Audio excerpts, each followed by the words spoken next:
एक दुजे के लिए हे फक्त आता सिनेमाचं नाव किंवा सिनेमातली लाईन राहिलेली नाही. नागपूरच्या हिंगणा तालुक्यातील वानाडोंगरी परिसरात एका प्रेमी युगुलानं सोबत जगू शकत नाही तर सोबत मरू असा निर्णय घेतला. दोघांनीही विष घेतलं, पण पुढे काय घडलं पाहूयात. नागपुरात एक दुजे केली आहे. प्रियकराचा मृत्यू, प्रेयसी गंभीर. 4 वर्षांचं प्रेम, लग्नाची इच्छा पण कुटुंबाचा विरोध. शेवटी या प्रेमी युगुलाला हाती काय घ्यावं लागलं तर विष. ही चूक कुणाची? त्यांच्या प्रेमाची की आणखी कुणाची? आज त्यांची जोडी कायमची तुटली, पण काय होती त्यांची प्यारवाली लव्ह स्टोरी?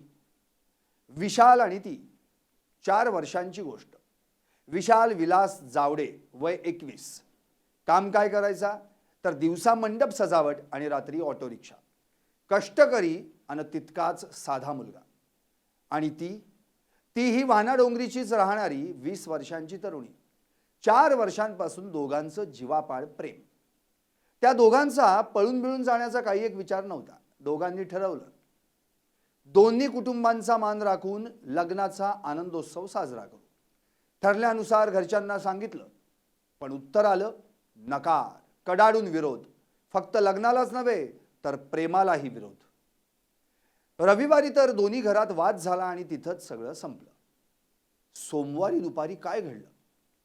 नैराश्यानं ग्रासलेलं हे प्रेमी युगुल वानाडोंगरी संगमगाव मार्गावरील मोकळ्या मैदानात गेलं. निर्णय एकच होता, सोबत जगता आलं नाही तर सोबत मरू. त्यांनी विष प्राशन केलं. काही वेळातच नागरिकांच्या निदर्शनास आलं. मग दोघांनाही तातडीनं शालिनीताई मेघे रुग्णालयात दाखल करण्यात आलं. रात्री 11 वाजता विशालनं अखेरचा श्वास घेतला आणि ती अजूनही ICU मध्ये मृत्यूशी झुंज देतीये. प्रकृती चिंताजनक आहे.